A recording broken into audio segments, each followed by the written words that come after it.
blanco, chicas. Capítulo 46. Líneas telúricas. Brianna se detuvo junto a la cámara de observación de peces. Hola, Patri Parente.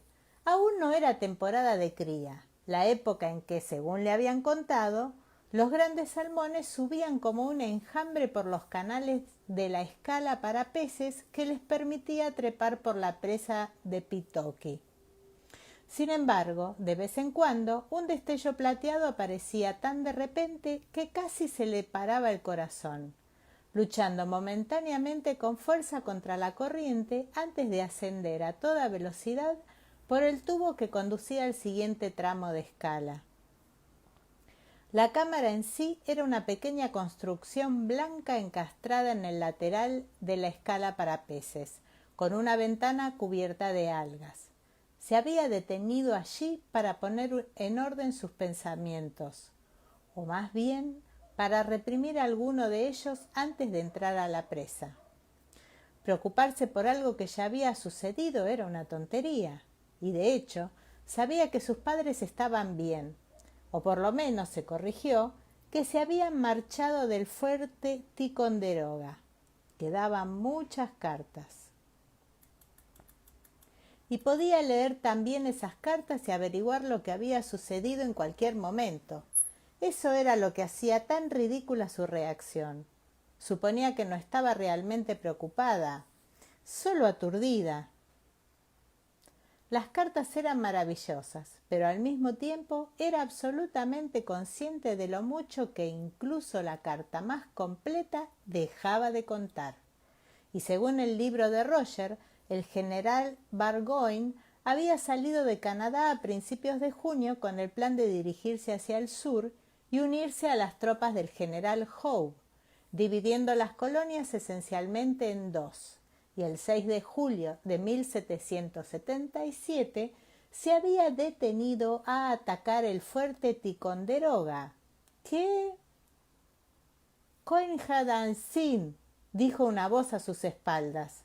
Brianna se volvió bruscamente, sobresaltada, y descubrió a Rob Cameron allí de pie, señalando entusiasmado la ventana para observar a los peces. Se volvió a mirar justo a tiempo de ver un tremendo pez plateado, con el lomo salpicado de motas oscuras, que daba un gran salto contra la corriente antes de desaparecer canal arriba. «Nach esin as rud as breaga a crunai truriam». Confieso que no estuve en el curso de gaélico, dijo Cameron, aún con una expresión maravillada en el rostro. «¿No es la cosa más bonita que hayas visto nunca?» «Cramois», respondió ella, insegura, pero incapaz de no devolverle la sonrisa. «Casi». Él también seguía sonriendo, pero su sonrisa se volvió más personal al mirarla. «Ah, hablas gaelic», me lo dijo mi primo, pero no me lo creí.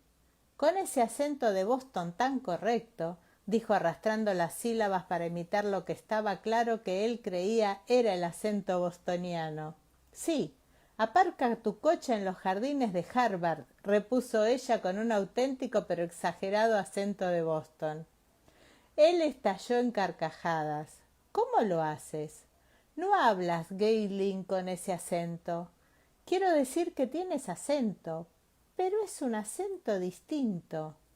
Más bien como el que tienen en las islas, en Barra quizás, o en Whist». «Mi padre es escocés», explicó ella. «Lo aprendí de él». Eso hizo que él la mirara con ojos nuevos, como si pensara que era una nueva especie de pez. «¿Ah, sí? ¿De por aquí? ¿Cómo se llama?» «James Fraser», contestó ella. No corría ningún riesgo, lo sabía a docenas. Se llamaba «Él ya no está». «Ah, qué pena», replicó él comprensivo, y le tocó brevemente el brazo. «Yo perdí a mi padre el año pasado. Es duro, ¿eh?» «Sí», contestó ella escueta, y pasó a su lado. Rob Cameron dio al punto media vuelta y caminó junto a ella. «Me dijo Roger que vosotros también teníais hijos. Sintió que ella daba un respingo de sorpresa y le sonrió de través. Lo conocí en la logia, un tipo simpático. Sí, lo es, repuso Brianna recelosa. Roger no le había mencionado que hubiera conocido a Rob y se preguntaba por qué. Estaba claro que habían hablado lo suficiente como para que Rob supiera que Roger era su marido y que tenían hijos. Pero Cameron no hizo ningún otro comentario al respecto, sino que se estiró y echó la cabeza hacia atrás. Ah, hace un día demasiado bonito para pasarlo en una presa. Ojalá pudiéramos saltar en el agua. Señaló con la cabeza el río, con sus rápidos, donde media docena de pescadores con botas altas hasta el muslo se erguían entre las olas con la concentración depredadora de las garzas reales. ¿Tú o Roger pescáis con mosca? Yo lo he hecho alguna vez, respondió Brianna y sintió el recuerdo de una caña de pescar dar un latigazo en sus manos, mandándole un ligero escalofrío a las terminaciones nerviosas. ¿Es que tú pescas? Sí, tengo un permiso para el bosque de Rotiermkuchus, supongamos. Parecía orgulloso, como si se tratase de algo especial, de modo que ella emitió unos sonidos de aprobación. Él la miró de soslayo, con ojos dulces y sonrientes. Si alguna vez quieres salir a pescar con tu caña, no tienes más que decirlo, jefa. De repente le dirigió una enorme sonrisa, desenfadado y encantador, y entró silbando en la oficina de la presa delante de ella. Una línea telúrica es una alineación observada entre dos puntos geográficos de interés. Por lo general, un monumento antiguo o un megalito. Hay numerosas teorías sobre las líneas telúricas y bastante controversia acerca de si existen realmente como fenómeno y no solo como creación de la mente humana. Con esto quiero decir que si uno elige dos puntos cualesquiera que revistan interés para los seres humanos, es muy probable que haya un camino que los una, independientemente de lo que sean esos puntos. Por ejemplo, entre Londres y Edimburgo existe una carretera importante porque a menudo la gente quiere desplazarse entre una ciudad y otra, pero por lo general no se la llama línea telúrica. Cuando se utiliza este término es lo que la gente suele pensar en una vieja senda que conduce, pongamos por caso, de un monolito a una abadía antigua, la que a su vez probablemente esté construida sobre un lugar de culto muy anterior. Como no hay muchas pruebas objetivas de la existencia de tales líneas, se dicen muchos disparates acerca de ellas. Hay quien piensa que tienen un significado mágico o místico. Personalmente no creo que haya ninguna base para ello, ni tampoco lo cree tu madre, que es una científica. Por otro lado, la ciencia cambia de opinión de vez en cuando, por lo que parece mágico puede tener en realidad una explicación científica. He introducido una nota sobre Claire y la recolección de plantas. Sin embargo, entre las diversas teorías sobre las líneas telúricas hay una que parece tener al menos un posible fundamento físico. Tal vez cuando leas esto... Perdón, chicas, se me desconectó. Acá vuelvo.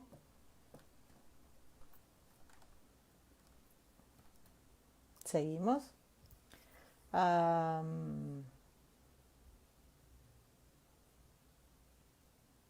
Tal vez cuando leas esto sepas ya lo que son los saoríes. Te llevaré a dar una vuelta con uno en cuanto surja la ocasión.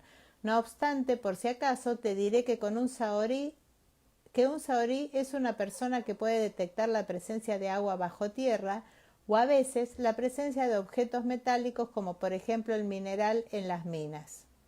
Algunos de ellos utilizan una vara en forma de Y u otro objeto con el que adivinan el agua. Algunos simplemente lo intuyen. La base real de esa cualidad no se conoce. Tu madre dice que la navaja de Occam diría que esas personas simplemente reconocen el tipo de geología que con mayor probabilidad albergará agua subterránea. pero yo he visto trabajar algunos saoríes y estoy bastante seguro de que tiene que haber algo más, especialmente a la vista de las teorías que te estoy contando aquí. Una teoría acerca de cómo funciona la radiestesia dice que el agua o el metal tienen una corriente magnética a la que se es sensible el saorí. Dice tu madre que la primera parte de esa explicación es cierta y que además existen amplias bandas de fuerza electromagnética en la corteza terrestre que corren en direcciones opuestas por todo el globo. Me dice también que esas bandas se pueden detectar con métodos objetivos, pero no son necesariamente permanentes. De hecho, la Tierra experimenta inversiones ocasionales de su fuerza geomagnética, cada muchos millones de años, creo. Tu madre no sabía la frecuencia exacta. Nadie sabe por qué, pero suelen achacarse a las manchas solares, cuyos polos cambian de lugar. Otro dato interesante es que está demostrado que las palomas mensajeras entienden esas líneas electromagnéticas y las utilizan para orientarse, aunque nadie ha comprendido todavía cómo lo hacen. Lo que sospechamos, tu madre y yo, y debo insistir en que podemos muy bien equivocarnos en esa suposición, es que las líneas telúricas existen realmente, que son o están relacionadas con líneas de fuerza geomagnética, y que allí donde se cruzan o convergen se crea un punto en el que esa fuerza magnética es distinta, a falta de otra palabra mejor. Nosotros pensamos que esos puntos de convergencia, o algunos de ellos, podrían ser los lugares donde es posible que la gente sensible a esas fuerzas, al igual que las palomas supongo, se trasladen de un tiempo a otro, es decir, tu madre y yo, y tú, Shem y Mandy. Si tú que lees estas líneas eres un hijo o nieto que aún no ha nacido, no sé si tendrás esa sensibilidad, capacidad o como quieras llamarlo, pero te aseguro que es real. Tu abuela aventuraba que podía tratarse de un rasgo genético, como la habilidad de enrollar la lengua. Si no la tienes, el cómo te resulta simplemente incomprensible, aunque puedas observarlo en alguien que sí la tiene. Si este es tu caso, no sé si pedirte disculpas o si felicitarte, aunque imagino que no es peor que otras cosas que los padres legan a sus hijos sin saberlo, como unos dientes torcidos o la miopía. Sea como sea, no lo hicimos a propósito, créeme, por favor. Discúlpame si me he apartado del tema. El punto básico es que la capacidad de viajar en el tiempo tal vez dependa de una sensibilidad genética a esos puntos de convergencia, vórtices, de líneas telúricas. Debido a la peculiar historia geológica de las Islas Británicas, aquí hay muchas líneas telúricas y también muchos enclaves arqueológicos que parecen estar unidos por esas líneas. Tu madre y yo queremos insistir en que siempre que pueda hacerse sin riesgos, y no te equivoques, es muy peligroso, esos lugares podrían ser portales. Obviamente, no hay manera de saber con seguridad si un enlace específico es o no un portal. La observación de que esos lugares parecen estar abiertos, o al menos más abiertos que en otras ocasiones, en las fechas que corresponden a fiestas solares o fiestas del fuego del mundo antiguo, podría tener que ver, si esta hipótesis es correcta, con la fuerza gravitatoria del Sol y de la Luna. Esto parece razonable, dado que esos cuerpos afectan realmente al comportamiento de la Tierra con respecto a las mareas, a la meteorología y fenómenos por el estilo. ¿Por qué no habrían de afectar a los vórtices temporales después de todo? Nota: tu madre dijo bastantes cosas, entre las cuales mencionó las palabras teoría del campo unificado, que deduzco es algo que todavía no existe, pero que de existir explicaría una cantidad increíble de cosas, y entre ellas tal vez explicara por qué la convergencia de líneas geomagnéticas podría afectar al tiempo en el punto en que se produce dicha convergencia. Todo lo que yo personalmente entendí de esa explicación es la idea de que el espacio y el tiempo son de vez en cuando una misma cosa, y que la gravedad tiene que ver con ello. Eso tiene para mí mucho más sentido que ninguna otra cosa relacionada con dicho fenómeno. Nota 2. ¿Tiene esto sentido?, inquirió Roger. Hasta ahora, por lo menos. En la medida en que cualquier cosa relacionada con el tema tiene sentido, sí. A pesar de la inquietud que la invadía siempre que hablaban de ello, Brianna no pudo evitar sonreírle. Parecía muy entusiasmado. Tenía una mancha de tinta en la mejilla y su cabello negro estaba todo alborotado de un lado. La enseñanza universitaria debe de llevarse en la sangre, terció, sacándose un pañuelo de papel del bolsillo. Lo lamió como una mamá gata y le limpió la cara con él. ¿Sabes? Hay un invento moderno maravilloso que se llama bolígrafo. Lo odio, replicó él cerrando los ojos y sometiéndose a la limpieza. Además, una pluma estilográfica es un gran lujo comparado con una pluma de ave. Bueno, ahí llevas razón. Después de escribir cartas, papá parecía siempre una explosión en una fábrica de tinta. Sus ojos volvieron a la página y al leer la primera nota al pie, lanzó un breve bufido haciendo sonreír a Roger. ¿Es una explicación decente? Teniendo en cuenta que está dirigida a los niños, es más adecuada, le aseguró bajando la hoja. ¿Qué dice la nota al pie número 2? Ah, Roger se apoyó en el respaldo de la silla con las manos entrelazadas y aire nervioso. Esto. Sí, esto, repuso ella inmediatamente alerta. ¿Hay algo así como una exposición A que tiene que ir ahí? Bueno, sí, respondió él de mala gana y la miró a los ojos. Los cuadernos de Hailes Duncan. El libro de la señora Graham sería la exposición B. La explicación acerca de las supersticiones relacionadas con el cultivo de plantas que está en la nota 4. Brianna sintió que la sangre se le escapaba de la cabeza y se sentó por si acaso. ¿Estás seguro de que es una buena idea?, preguntó indecisa. Ni ella misma sabía dónde estaban los cuadernos de Hailes Duncan y tampoco quería saberlo. El librito que les había dado Fiona Graham, la nieta de la señora Graham, estaba guardado en lugar seguro en una caja de seguridad del Royal Bank of Scotland, en Edimburgo. Roger resopló y sacudió la cabeza. No, no lo estoy, respondió con franqueza. Pero mira, no sabemos cuántos años tendrán los niños cuando lean esto. Lo que me recuerda, tenemos que tomar algunas precauciones, por si acaso nos sucediera algo antes de que tengan edad suficiente para contarles todo. Ella sintió como si un cubito de hielo derritiéndose se desplazara por su espalda. Pero Roger tenía razón. Podían matarse los dos en un accidente de coche, como los padres de su madre, o podía quemarse la casa. Bueno, no, manifestó en voz alta mirando la ventana que había detrás de Roger, encastrada en un muro de piedra de unos 45 centímetros de grosor. No creo que esta casa arda hasta los cimientos. Eso hizo sonreír a Roger. No, eso no me preocupa mucho, pero los cuadernos, sí. Sé lo que quieres decir. Y pensé, en efecto, examinarlos yo mismo y hacer una especie de filtrado de la información. Ella sabía bastantes cosas acerca de los círculos de piedra que al parecer estaban activos, y eso es muy útil, porque leer el resto es... Agitó una mano buscando la palabra adecuada. Escalofriante, sugirió ella. Iba a decir que era como observar a alguien volverse loco lentamente delante de ti, pero escalofriante es adecuado. Cogió las hojas de sus manos y las juntó de golpe. No es más que un tic académico, supongo. No me parece bien ocultar una fuente original.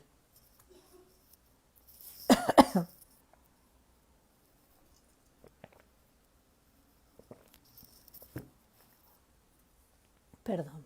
Ella emitió un resoplido distinto que indicaba que consideraba a Hailes Duncan una fuente original de cualquier cosa salvo de problemas. Sin embargo, me imagino que tienes razón, dijo a regañadientes, pero quizás podrías hacer un resumen y simplemente mencionar dónde se encuentran los cuadernos, por si alguien en el futuro tiene auténtica curiosidad. No es mala idea. Puso los papeles dentro del cuaderno y se levantó al tiempo que lo cerraba. En tal caso, bajaré y los buscaré, quizás cuando acabe el colegio. Podría llevarme a Jem y enseñarle la ciudad. Es lo bastante mayor como para recorrer la Royal Mile, y el castillo le encantará. «No los lleves a las mazmorras de Edimburgo», saltó ella de inmediato, y él le dirigió una abierta sonrisa. «¿Qué pasa? ¿No crees que las figuras de cera de personas sometidas a tortura sean educativas? Todo es histórico, ¿no?» «Sería mucho menos horrible si no lo fuera», repuso ella, y al volverse vio el reloj de pared. «Roger, ¿no tenías que dar tu clase de gaélico en la escuela a las 2 en punto?» Él miró incrédulo el reloj, agarró a toda prisa el montón de libros y papeles que tenía sobre el escritorio y salió disparado de la habitación con un elocuente aluvión de gaélico. Brianna se asomó al vestíbulo y lo vio darle precipitadamente un beso a Mandy y salir en tromba hacia la puerta. La pequeña lo despidió en el umbral, agitando una mano con entusiasmo. «¡Adiós, papi!», gritó. «¡Traeme helado!». «Si se le olvida, iremos al pueblo después de cenar a comprar helado», le prometió Brianna, agachándose para aupar a su hija. Permaneció allí con Mandy en los brazos, observando el viejo Morris color naranja de Roger toser, ahogarse, estremecerse y ponerse en marcha con un pequeño eructo de humo azul.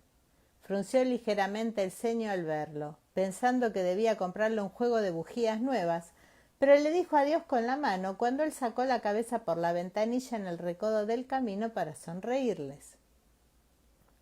Mandy se acurrucó en sus brazos murmurando una de las frases en gaélico más pintorescas de Roger, que obviamente estaba memorizando, y Bri inclinó la cabeza inhalando el suave aroma a shampoo Johnson para bebés y a niños sucio.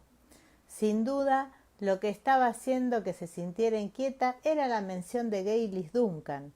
La mujer estaba muerta y bien muerta, pero al fin y al cabo era una antepasada de Roger, y quizás la capacidad de viajar a través de los círculos de piedra no fuera la única cosa que se transmitía por la sangre. Pero sin lugar a dudas, algunas cosas se diluían con el tiempo. Roger, por ejemplo, no tenía nada en común con William Buckley Mackenzie, el hijo que Gaylis había tenido con Dougal Mackenzie, y el responsable de que colgaran a Roger. «Hijo de puta», dijo en voz baja, «espero que te pudras en el infierno». «Eso es una palabrota, mami», intervino Mandy con reprobación. Salió mejor de lo que había esperado. El aula estaba llena hasta los topes, con muchos niños, numerosos padres e incluso algunos abuelos apretujados contra las paredes. Experimentó ese instante de mareo, no de pánico o de miedo escénico, sino la sensación de estar mirando el interior de una vasta garganta de la que no podía ver el fondo, a la que estaba acostumbrado desde sus tiempos de actor. Respiró profundamente. Dejó sobre la mesa su montón de libros y papeles, le sonrió y dijo «Fesgar más».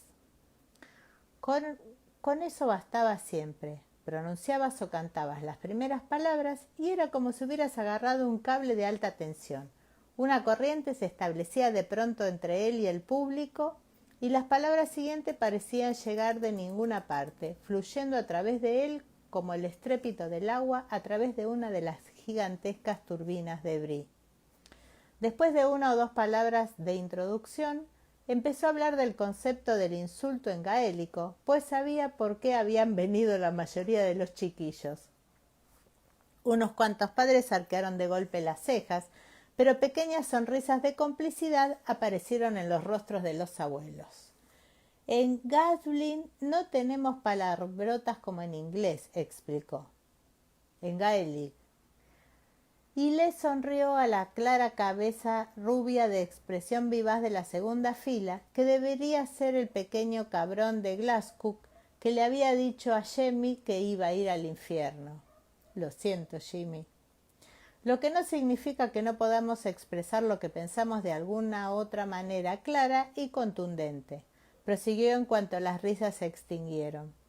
Pero insultar en gaélico aún es una cuestión de arte, no de crudeza.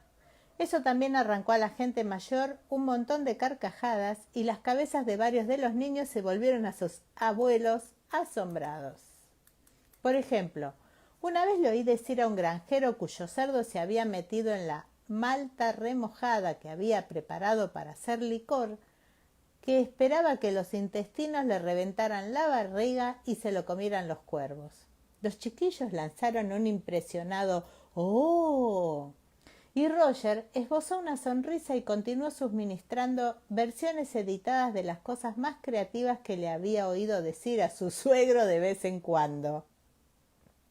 No es preciso añadir que, a pesar de la falta de palabrotas, era de hecho posible llamar a alguien hijo de puta cuando uno quería ser realmente desagradable. Si los niños querían saber qué le había dicho realmente Jemmy a la señorita Glendinning, tendrían que preguntárselo al propio Jemmy, si no lo habían hecho ya. De ahí pasó a una descripción más seria, pero rápida, del Gaeltacht, la zona de Escocia donde se hablaba tradicionalmente el gaélico, y contó unas cuantas anécdotas acerca de cómo, siendo un adolescente, había aprendido gaélico a bordo de un barco dedicado a la pesca del arenque en el mar de Minch, incluido todo el discurso pronunciado por un tal capitán Taylor cuando una tormenta arrasó su hoyo de langostas preferido y lo dejó sin pucheros. Muestra de elocuencia que dirigió blandiendo un puño cerrado contra el mar, los cielos, la tripulación y las langostas. Eso los hizo desternillarse de risa una vez más y un par de los puñeteros viejos del fondo se sonrieron y se susurraron cosas el uno al otro, pues evidentemente se habían visto en situaciones similares. Hago un paréntesis para mi discoteca de lectura, como dice Vero Pietra, que tiene razón, prefiero poner eso porque me parece divertido.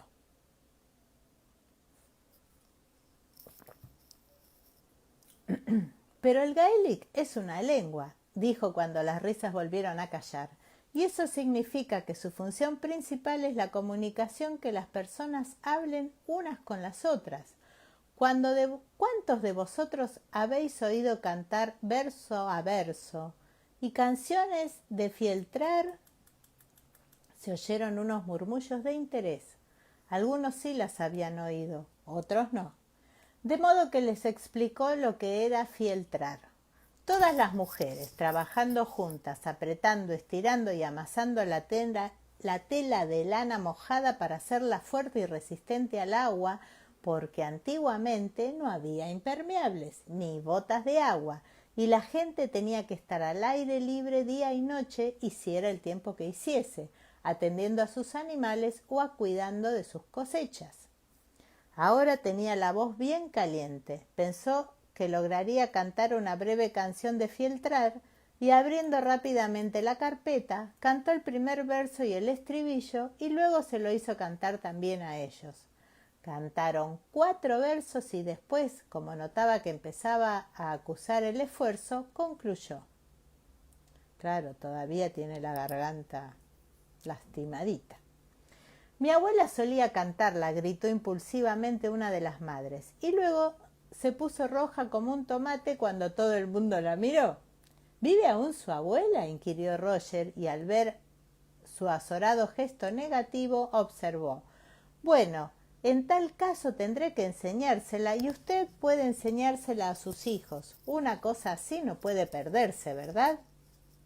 Un leve murmullo de medio sorprendida anuencia brotó entre los presentes. Roger volvió a sonreír y levantó el usadísimo libro de himnos que había llevado consigo. Muy bien, también he mencionado el canto verso a verso.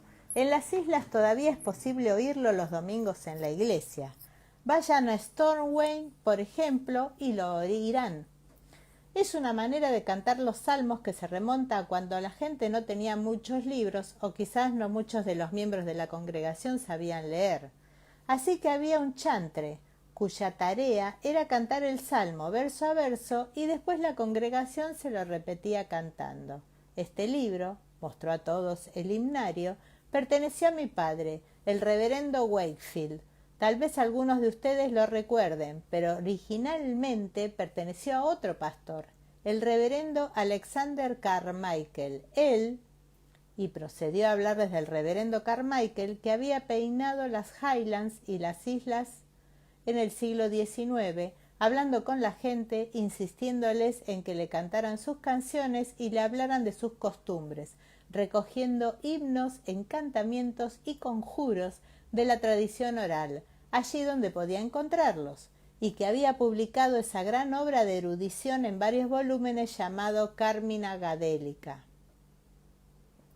Había llevado consigo un volumen del Gadélica y mientras hacía circular el viejo himnario entre la gente, junto con un opúsculo de canciones de trabajo que él mismo había confeccionado, les leyó uno de los encantamientos de la luna nueva, el encantamiento para la masticación del bolo alimenticio, Kut Chesvin Cham, el hechizo de la indigestión, Indigestion Spell, el poema del escarabajo, Poem of the Beetle, y algunos fragmentos del lenguaje de los pájaros, The Speech of Birds. Salió la paloma temprano una tibia mañana. Vio al cisne blanco, Gale, Gale, allá en la orilla. Gale, Gale, con un canto fúnebre de muerte. Gale, Gale. Un cisne blanco, herido, herido. Un cisne blanco magullado, magullado. El cisne blanco de las visiones. Gale, Gale, el cisne blanco de dos presagios. Gale, Gale, la vida y la muerte. Gale, Gale, Gale, Gale. Cuando has llegado, cisne del luto, dijo la paloma del amor. Gale, Gale, de Erin vengo nadando. Gale, Gale, del soldado he recibido la herida. Gale, Gale, la punzante herida de mi muerte.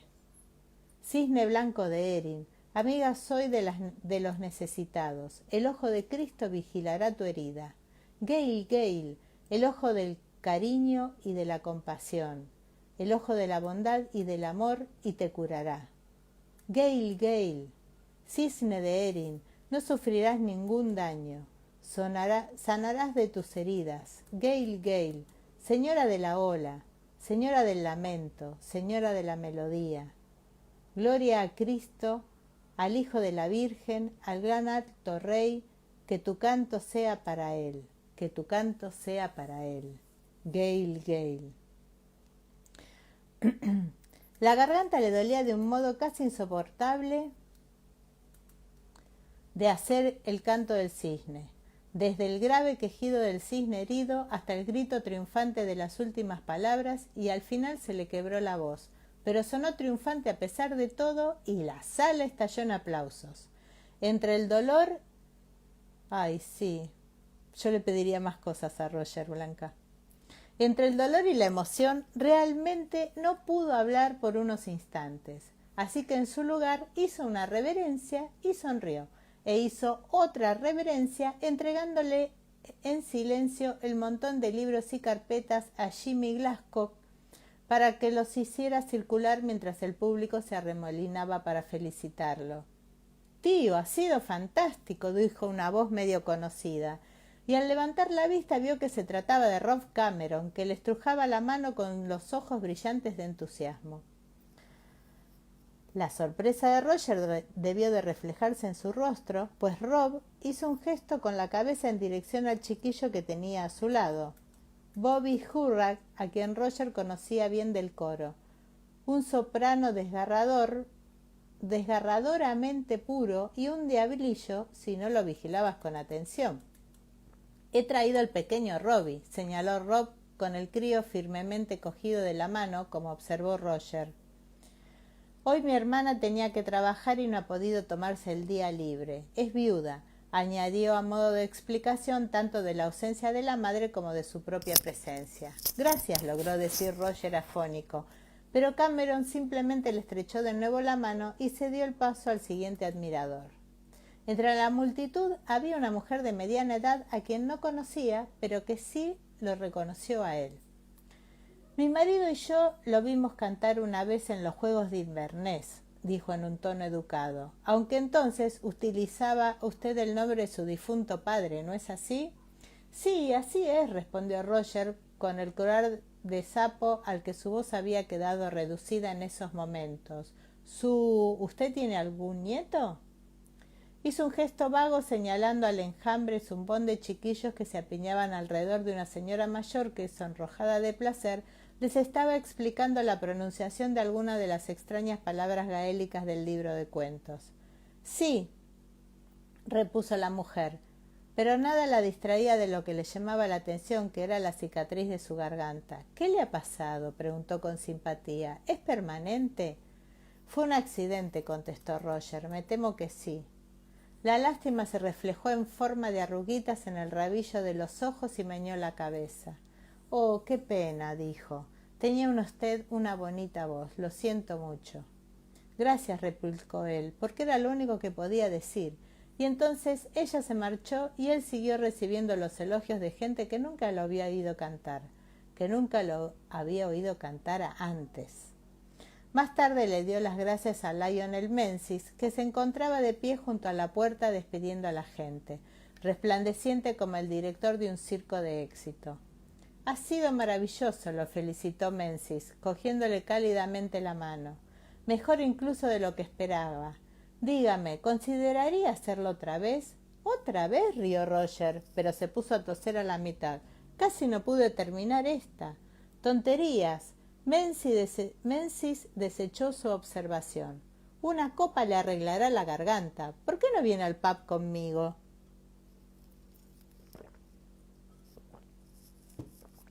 Roger estuvo a punto de rechazar la invitación, pero el rostro de Menzies brillaba con tanto placer que cambió de opinión.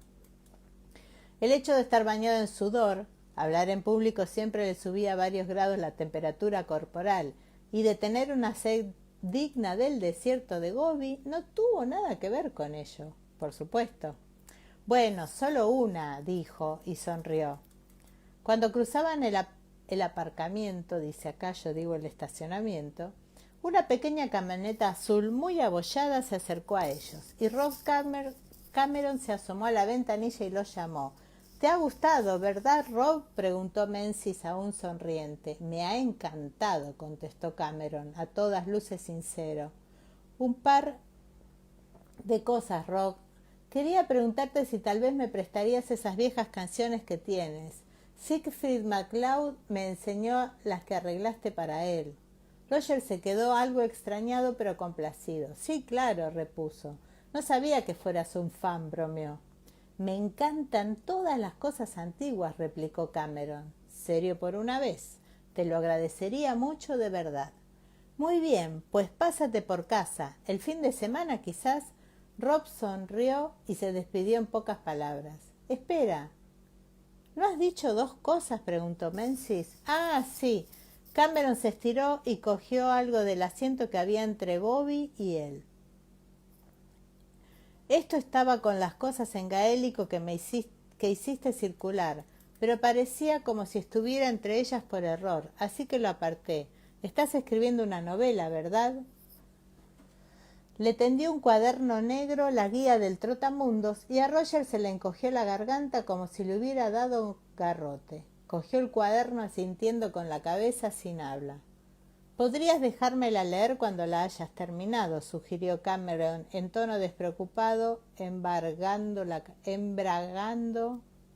poniendo el embrague en la camioneta. Me entusiasma la ciencia ficción. La camioneta partió. Luego se detuvo de repente y dio media vuelta. Roger agarró con más fuerza el cuaderno, pero Rob no lo miró. «Oye», dijo, «Brianna me dijo que teníais un viejo fuerte de piedra o algo parecido en vuestra casa». Roger asintió aclarándose la garganta. «Tengo un amigo, un arqueólogo. ¿Te importaría si alguna vez vaya a echarle un vistazo?» «No, graznó Roger». Volvió a aclararse la garganta y añadió con mayor firmeza. «No, sería estupendo, gracias». Rob le sonrió alegremente y volvió a revolucionar el motor. «De nada, compañero», dijo. Capítulo 47. Las alturas. El amigo arqueólogo de Rob, Michael Callahan, resultó ser un tipo ocurriente de unos 50 años de edad, con un cabello color arena que empezaba a clarear y tan quemado por el sol que su piel parecía a menudo un edredón de retazos, con pecas oscuras formando manchas entre los parches de tierna piel rosa. Huroneó entre las piedras caídas de la vieja iglesia con evidentes muestras de interés y le pidió permiso a Roger para excavar una zanja a lo largo de uno de los muros.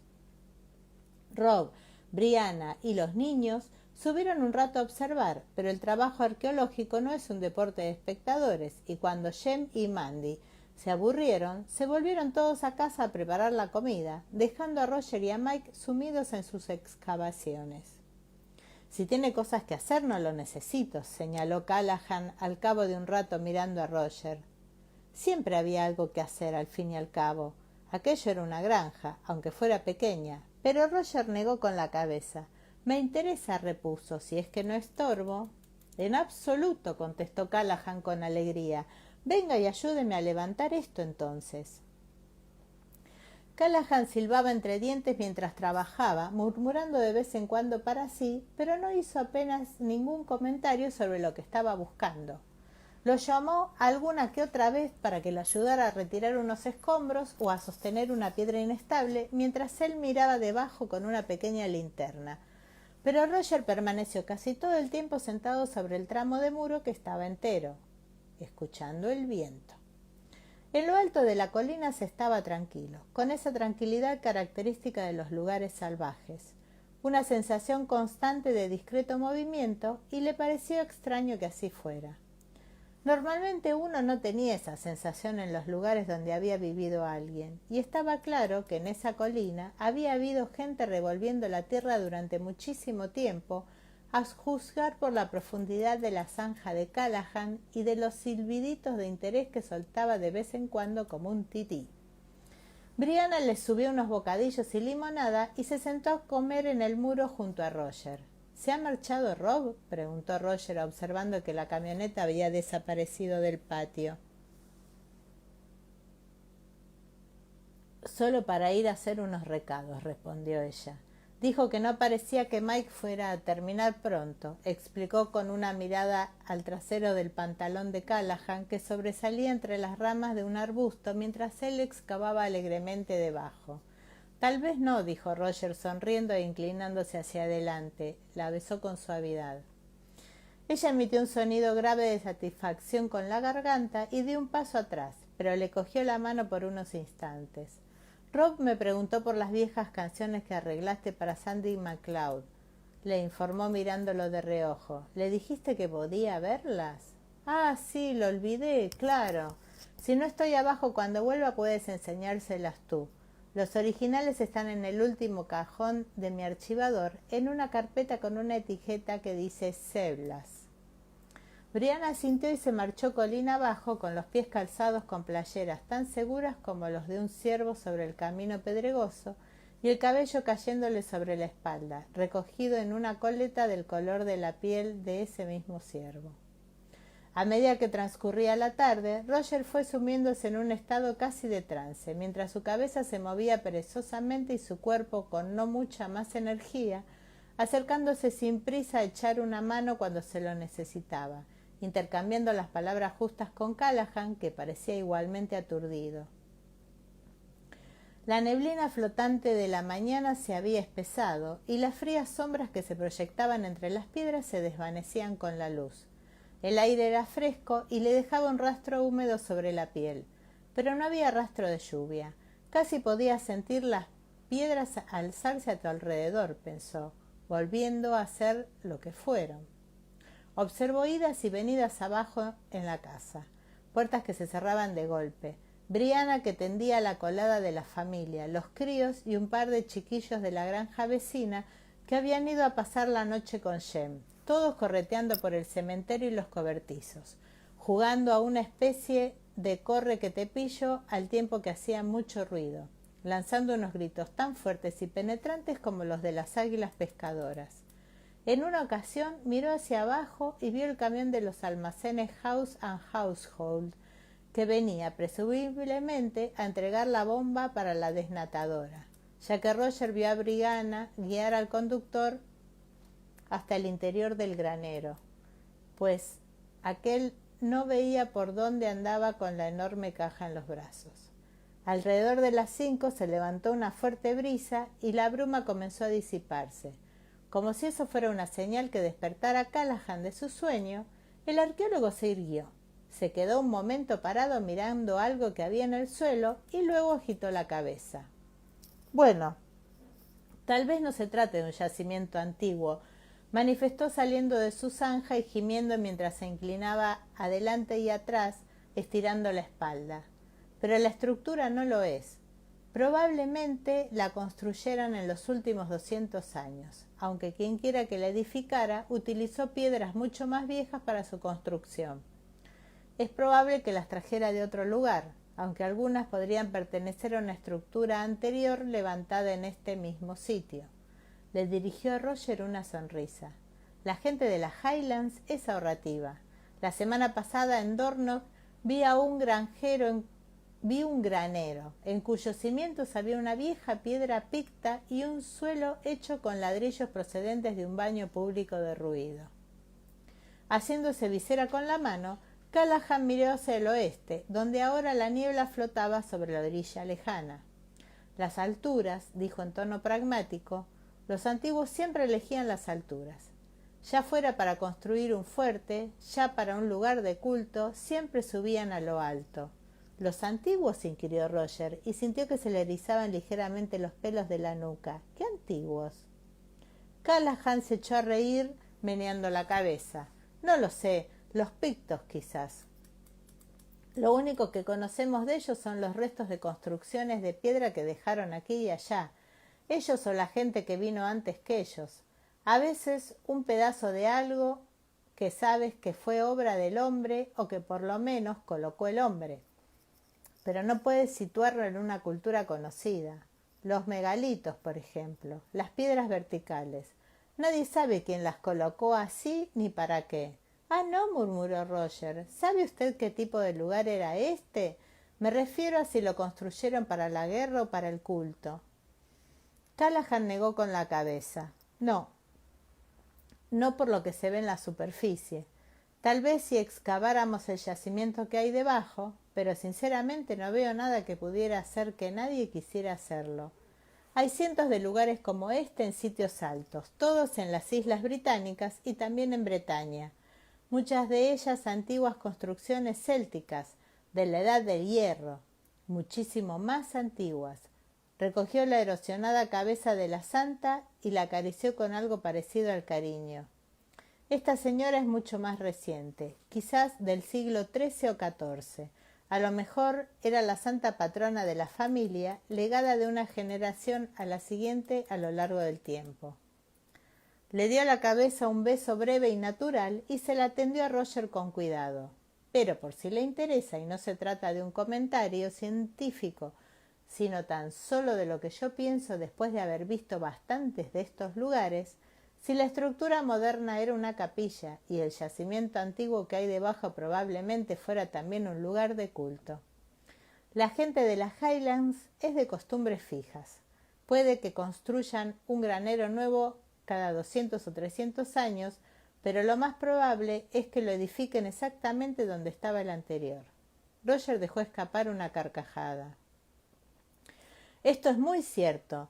Nuestro granero es todavía el original construido en los primeros años del siglo XVIII, al mismo tiempo que la casa, pero cuando excavé en el suelo del establo para instalar una nueva tubería de desagüe, encontré enterradas las piedras de una pequeña granja anterior. ¿A principios del siglo XVIII?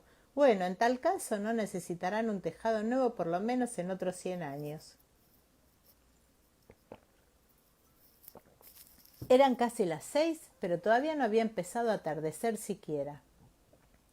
La niebla se había desvanecido de aquella manera tan misteriosa en la que lo hacía a veces y había salido un sol pálido. Roger trazó una crucecita en la frente de la estatua con el pulgar y dejó la cabeza suavemente en la hornacina que parecía hecha para ello. Habían terminado ya, pero ninguno de los dos hombres tenía ganas de marcharse aún. Se sentían cómodos el uno en compañía del otro, compartiendo el hechizo de las alturas. Abajo vio la abollada camioneta de Rob Cameron aparcada en el patio y al propio Rob sentado en el pórtico de atrás, con Mandy, Jem y los amigos de Jem pegados a él, a uno y otro lado. evidentemente absortos en las páginas que él sujetaba en la mano. ¿Qué demonios estaba haciendo? ¿Eso que oigo son cantos? Callahan, que había estado mirando hacia el norte, dio media vuelta y mientras lo hacía también Roger lo oyó. Tenue y dulce, no más que un hilo de sonido, pero lo suficiente como para distinguir la melodía del Salmo de David. La puñalada de celos que lo recorrió lo dejó sin aliento, y sintió que se le cerraba la garganta como si una mano fuerte estuviera estrangulándolo. Duros como el sepulcro son los celos, sus brasas, brasas de fuego. Cerró los ojos unos instantes, inspirando lenta y profundamente, y con un pequeño esfuerzo desenterró la primera parte de esa cita, porque fuerte es como la muerte el amor. Notó que la sensación de ahogo comenzaba a ceder y que la razón volvía a él. Claro que Rob Cameron sabía cantar. Formaba parte del coro masculino. Era absolutamente lógico que al ver los rudimentarios arreglos musicales que Roger había hecho para alguna de las antiguas canciones, intentara cantarlos. Y a los niños, en especial a los suyos, les atraía la música. —¿Hace mucho que conoce usted a Rob? —inquirió, y se alegró de oír que su voz sonaba natural. —¿A Rob? Callahan se paró a pensar. 15 años quizás. No, miento, más de 20. Se presentó como voluntario en una excavación que yo tenía en marcha en Shapinsay, una de las horcadas. Y entonces no era más que un muchacho, de unos 10 y muchos quizás. Le dirigió Roger una mirada serena, astuta. ¿Por qué? Él se encogió de hombros. Trabaja con mi mujer, para el Hydro Board. Personalmente no lo conozco mucho. Nos conocimos hace poco en la logia. Ah, Callahan contempló por unos instantes, en silencio, la escena que se estaba desarrollando abajo. Luego, sin mirar a Roger, dijo: estuvo casado con una chica francesa. Su mujer se divorció de él hace un par de años y cuando volvió a Francia se llevó al hijo de ambos. No ha sido feliz. Ah, eso explicaba lo unido que estaba Rob a la familia de su hermana viuda y lo mucho que disfrutaba de la compañía de Jem y Mandy. Roger respiró una vez más, libremente, y la pequeña llama de los celos se apagó. Como si aquella breve conversación hubiera puesto punto final a la jornada, recogieron los restos de su almuerzo y la mochila de Callahan y descendieron la colina en afable silencio. —¿Qué es eso?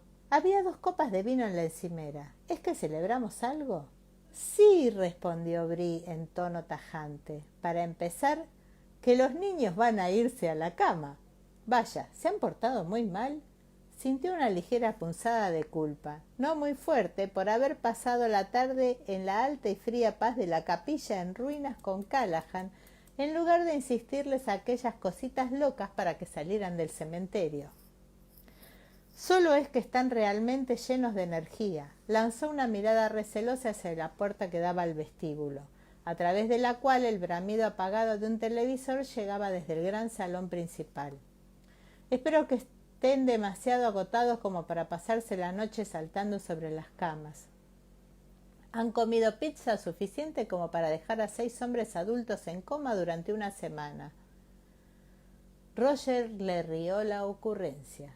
Él mismo se había comido la mayor parte de una pizza grande de pepperoni y comenzaba a sentirse agradablemente amodorrado.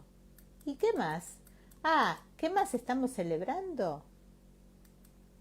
Le dirigió la mirada de quien no cabe en sí de satisfacción. Bueno, es que yo... Sí, dijo él complaciente. He superado el período de empleo provisional. Ahora soy fija y no pueden echarme, ni siquiera si me pongo perfume para ir a trabajar. Y que a ti, añadió buscando en el interior del cajón y colocándole un sobre delante, la Junta de Educación te ha invitado formalmente a repetir tu triunfo con el Gaelic en 5 escuelas distintas el mes que viene. Roger se sintió momentáneamente conmocionado. Luego notó que algo que no sabía identificar se apoderaba de él y se dio cuenta, más emocionado todavía, de que se estaba sonrojando. ¿De verdad? ¿Crees que te tomaría el pelo acerca de algo así? Sin esperar una respuesta, Bree sirvió el vino, aromático y de un color morado intenso, y le ofreció una copa. Roger la hizo entrechocar ceremoniosamente con la suya. Por nosotros.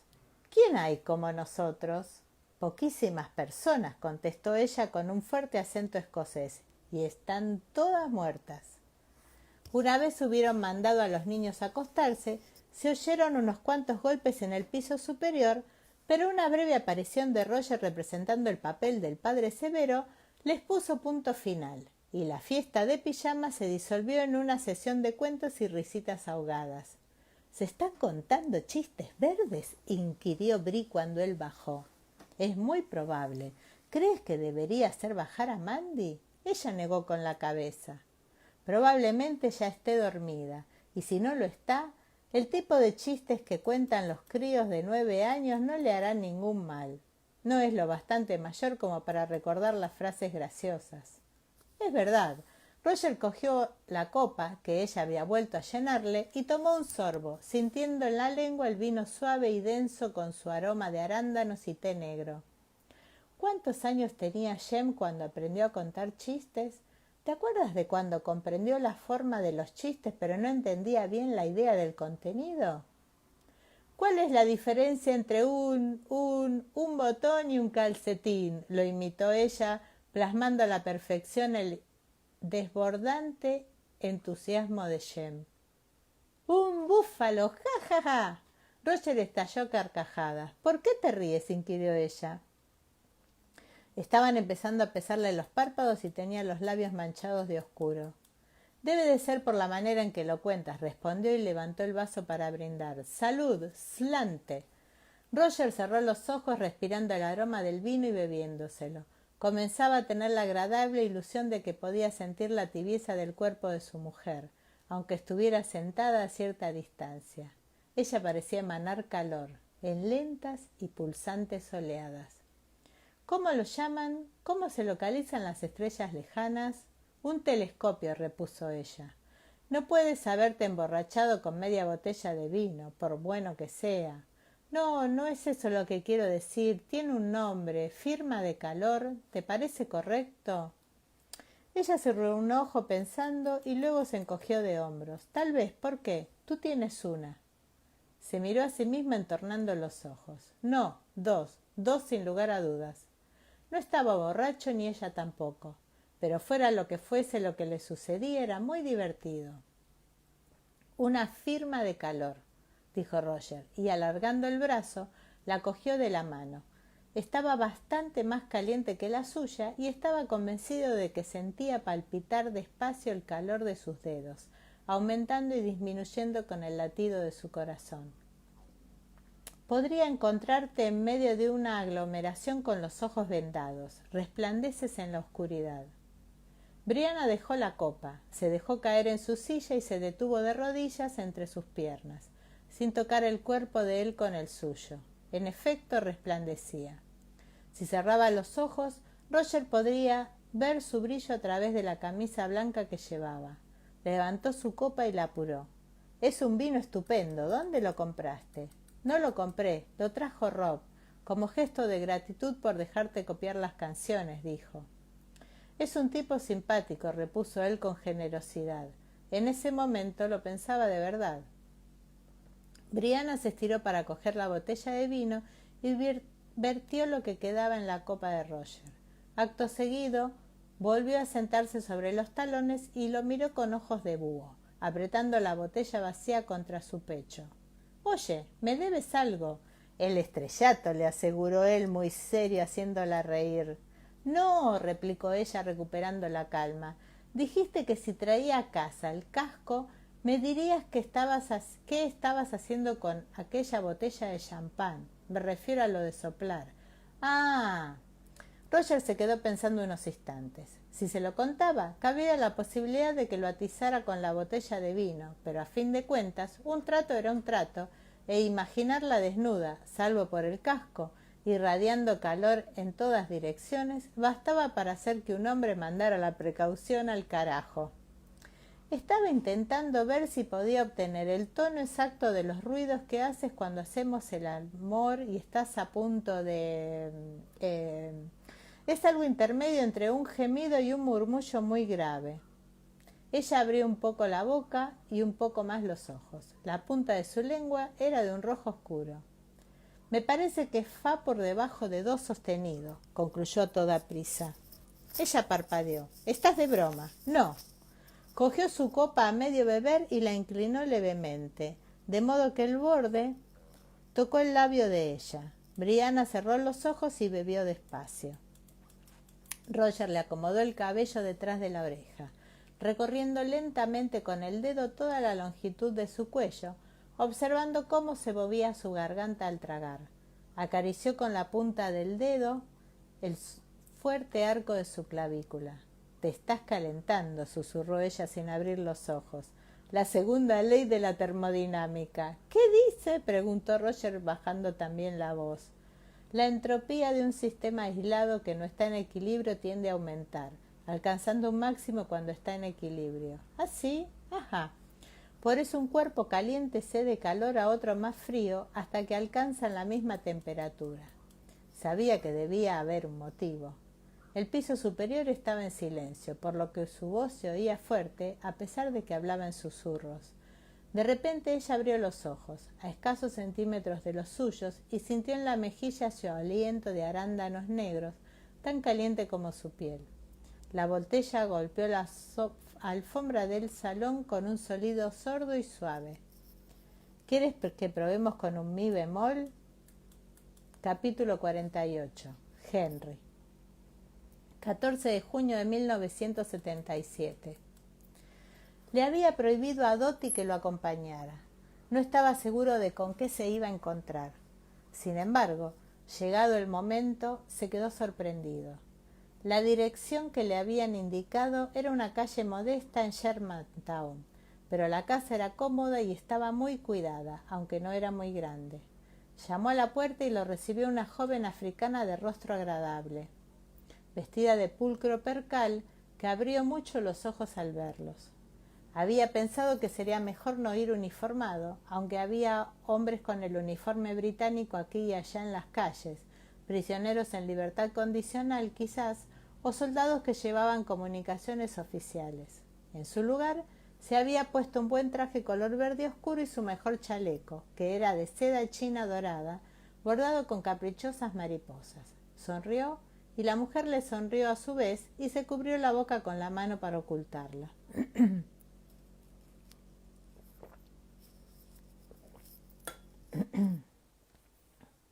¿En qué puedo ayudarlo, señor? ¿Está su amo en casa? Ella se echó a reír y suavemente y con auténtico regocijo. Que Dios lo bendiga, señor. No tengo amo, la casa es mía.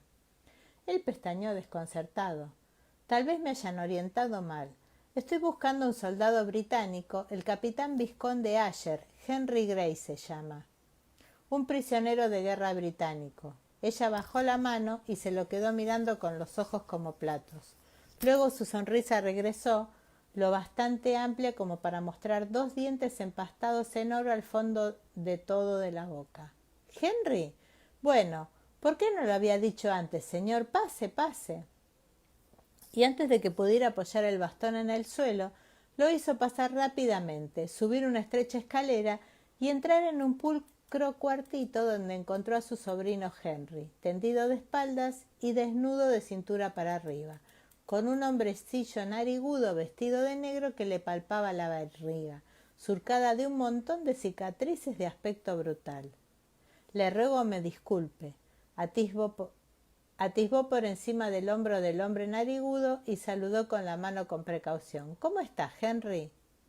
Henry, que hasta entonces había mantenido los ojos clavados en el techo con gesto tenso, lo miró, apartó la mirada, volvió a mirarlo y después se sentó de golpe, movimiento que le arrancó al personaje narigudo una exclamación de protesta y a Henry un grito de dolor.